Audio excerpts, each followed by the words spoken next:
So we got another aluminum load going to Detroit, Michigan. You see it behind me, not a very high one. I was able to use my 4-foot steel tarps on this. It was long. It wasn't a very tall load. Almost like 39 feet long or something like that. 45,000. Because we got, it's a 4-stopper up to Detroit, Jackson, Kalamazoo, and Grand Rapids. So we're gonna get up to a Flying J, up to south of Detroit. I think we got about 450 or so miles to get up there, and then this thing delivers on Monday and Tuesday in Michigan. So that's the plan. We're gonna get rolling and see you guys in Michigan. Well, that sun is bright in Detroit. We're over here at our first stop with this aluminum load, and it took a minute to find somebody. I was told be here at 7 o'clock. My paper said my appointment was 7:30. I was here at 7 o'clock. Nobody here. Go into the shipping office, nobody in there. So I go out, unstrap it, untarp it, go back into the shipping office. They're just coming in at 8 o'clock. And they asked what time my appointment was. I said, I think 7 or 7:30. They're like, nah, we didn't even start receiving until 8, so it can't be anywhere before 8. I was like, wow. Okay, so came back out, finished untarping, unstrapping, pulled into the bay, still nobody around. And then finally someone showed up. It's 8:30 and they're just now starting to unload me. So I mean, if they start unloading at 8 and 8:30, I guess it ain't too bad, but whatever. We get this first one off, we got to retarp it. I just had to pull the back tarp off and then pull the first tarp back a little bit. They're going to take 6 bundles. And then we're going to restrap it and head to Jackson, Michigan. So that's what we got. I don't think I got an appointment over there, but it's hard to say. My paper says I don't have an appointment, but we'll see when we get there. But we'll get this strap back up, tarp back up, and continue to roll down the road. It's a bit loud out here, but we're at our second stop. Just got that one done. They were pretty quick here. I was in before. I was still taking straps off, and they were already setting up to take this stuff off. So in and out this place were really fast. That's really good. So we got it all restrapped, retarped, and we're heading towards Kalamazoo. So that's where we're going to go. We might stop get something to eat. We need to be there about 4, but I'm going to get there as soon as I can and get this third load off, and that should do it for today. That's where we're at. We're going to head towards Kalamazoo, grab something to eat, keep on rolling. We got them last 2 loads off. I didn't make no videos. I got that second load off. I think that's the last clip I made. I went over to the final stop on Monday night. Monday night, I think. Today's what? Yeah, today's Tuesday. I got there off this morning. Anyways, I got over there and got that last one off. It was like 2 bundles. And I didn't read the paperwork. And I took the whole tarp off. I didn't have to. All I really had to do was take a bunch of bungees off to one side and throw it back, take 2 straps off, and they pulled 2 bundles off. And for whatever reason, I was thinking they was taking 13 bundles off that stop, and that was the stop before they took 13 off.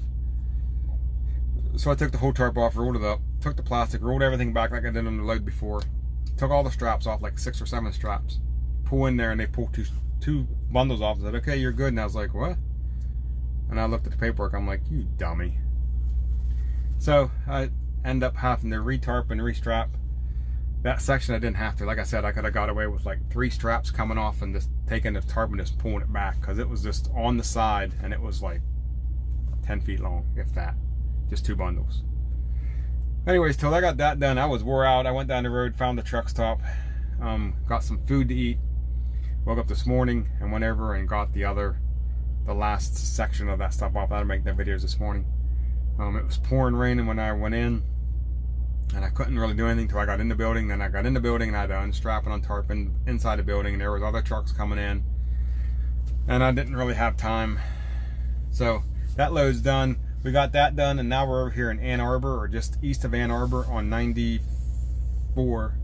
And we got a load picking up tomorrow over in Gibraltar. I think that's how you say it, Gibraltar. It's a single coil, 31,000, going down to Georgetown, Kentucky. We're going to pick it up tomorrow morning at 7 o'clock, and we're going to drop it off tomorrow afternoon at 3:30. That's the plan anyways. So I don't know if we're going to get any video shot, but I'll see if I can get some video shot over there. Like I said, 1 coil. Got to strap it, or chain it, tarp it, and then unstrap it, and then tarp it once it gets down to Kentucky. 300 miles. So we should be able to get it out tomorrow. So that'll be pretty cool. And then we're going to go from there. We're trying to get home this weekend. So we'll see how that works out. But that's where we're at. We're going to go pick up a coil tomorrow. And we'll go from there. So we're over here in Gibraltar. I think it's how you say it. Michigan. Pick up a single coil. 31,195 or something like that. 32,000 or 31,000 pounds. 35,1 or 31,000. Anyways, got here, checked in. They want me to run it shotgun, so I set my deck up shotgun or long ways, whichever way you want to look at it. And then just waiting on. There's a truck in there right now. Whenever that truck pulls out or backs out, I'm gonna pull in there, and they're gonna load me up. And then I gotta strap it and tarp it. So that's what we got. We got everything ready to go. When this truck comes out, we'll be good to go. I'm gonna go get my chains and all my binders off and ready to go over there. That way, whenever I get in there, I can start throwing chains and binders and everything like that. So what we got. When we get loaded, we'll get rolling, heading towards Kentucky. So we're in Kentucky, and we still got a coil on our truck. Oh man, you can't make this stuff up. So I picked that coil up this morning up in Gibraltar, Detroit, whatever. And it was 309 miles down here to Kentucky. And it was get off, pick it up. It's a lorry loaded. Picked up from Lori out of Detroit. She said, we got a 3:40 appointment for you to get it off today. And I said, man, that's going to be tight. And she's like, yeah, you get over there. Your appointment's at 8. You'll be rolling by 9. And you can be down there in Kentucky by 3:40. And I was like, get over there at 8 and be rolling by 9. She's like, yeah, man, you can't do that in an hour. And I was like, I don't know. I said, are they loading that fast? She's like, you just got to move fast. You got to move fast like me. And I was like, okay, I'll take your word for it. We didn't leave there till 10:45. Wow. So anyways, I got over there. I was there at 7:30. I made that last clip waiting to go in there. That dude didn't back his truck up till 9 o'clock. I pulled my truck in, and we sat in there for 45 minutes before they even put a coil on my truck. They pulled 3 trucks in. I was the first one in. They pulled 2 in behind me, so I was stuck. I couldn't go anywhere. 9:45, 9:50, they finally dropped the coil on me. So I start throwing chains, get all that chain down, everything like that. And the lady came over and said, you got a coil bag? And I was like, yeah, I got a coil bag. I had the chains all on it, and I was getting ready to put the coil bag on. She said, you probably want to back out and do that out in the parking lot. And I was like, okay, cool. So I ran over, grabbed my paperwork, and backed it out because they had more trucks coming in. And she didn't want me to sit in there because if another truck got in behind me, I was in there till he backed out. So I went ahead and backed out and finished doing everything out in the parking lot. Got everything strapped up. Well, by then it was 10:45. I called Lori. I said, listen, they didn't pull me in until like 9 o'clock. She's like, man, they usually load pretty quick out of there. And I was like, well, I don't know what was going on, but they didn't pull me in until 9. I said, I'm just now rolling. And she's like, well, she's like, I got you a 3:40 set up. She said, well, just go down there and they'll get you off. Don't worry about it. She said, you're good. Just get down there and we'll get you off. So I busted butt down the road, got down there, rolled in there. Like I said, my appointment was 3:40. I rolled in there at 4 o'clock. Missed it by 20 minutes. And that wasn't even the problem. That wasn't even the problem. I get in there and there's 2 trucks ahead of me. I rolled in. A truck rolled in beside me. They have 2 lanes going in. It's Toyota down here in Kentucky is where I'm delivering at, the Toyota plant.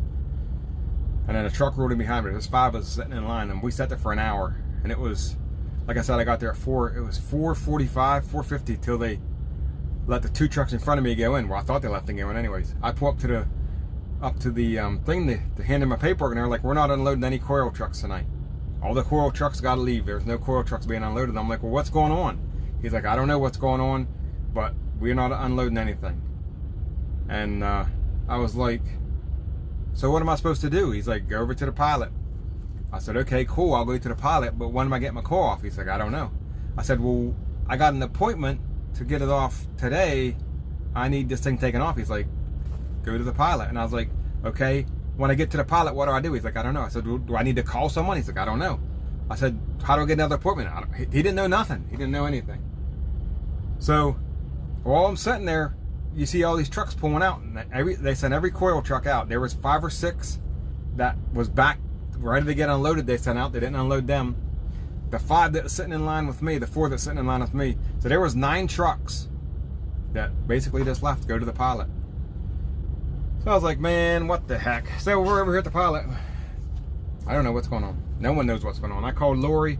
She sent an email to Toyota. She don't know what's going on. There's no one in because it's after 5 o'clock, so she won't know anything till 8:30 in the morning. I don't know. We're stuck at the pilot till I hear from Lori to tell me what to do. So I got a coil on my truck, and so does about 10 other trucks in this truck stop to go over to Toyota that got sent over here. And I've been watching trucks roll in all night. And I don't know that they're coming in from there, but they're the same sort of trucks that was over there, so I'm assuming that they're turning everybody away. So, like I said, there was 10 of us over there. There was, well, I counted 4 or 5 coming out that they weren't getting unloaded that they sent back out. And then the 5 that was there, me and the other 4 that was there. So, it's Wednesday evening, it's 8 o'clock at night, and I'll find out something at 8 o'clock in the morning, I guess. I don't know. We'll go from there. I'm going to get something to eat, get some sleep, and in the morning I'll let you know what's going on, but that's what we got. So we got that coil off over here in Georgetown. I woke up this morning about 6, and or not 6, about 5 actually, 4:35, and rolled out of here about 5:30, and drove back over to the place. And what had happened was their computer system crashed last night. So for whatever reason, they couldn't unload or load any trucks. They sent 20, I think I talked to the guy, 15 or 20 trucks was sent out. There was a bunch of trucks going in to get loaded, and there was already a bunch of trucks back there in line to get unloaded, or not to get loaded, to get unloaded. So they sent all them guys out, the ones that didn't get unloaded, and then us guys sitting in line. There was 4 or 5, I think it was me plus 4. I don't know how many came in after me, but he said about 20 trucks in total. About 15 or 20 trucks got sent out because the computer system crashed. So they can't unload trucks if they ain't got a computer system. All they're doing is signing the paper. But they sent us out. I went back over this morning. They took me in. I was actually the first one in line. Was there at like 5:30, and then as I pulled in about 10 minutes later, a bunch of trucks pulled in behind me. I guess everybody from the day before, and they unloaded us all. So I went over there and got that off. And now we're sitting back at the truck stop, deciding on whether we're going to take a load or what we're going to do. So that's going to do it for this video. A little bit of a mess up there. I don't know. I don't understand why they wouldn't unload us, because they didn't have a computer system. But whatever, that's what they did. They sent everybody out. So, and we came in this morning, and all they did was sign my paper and took the coil off and set it on the ground, like set it in one of them stands. So it's like, you couldn't do that even without a computer system? Like, whatever. But that's what we got. That's going to do it for this video. Go into the comment section, tell me what you think, leave a like, and I'll see you guys in the next video.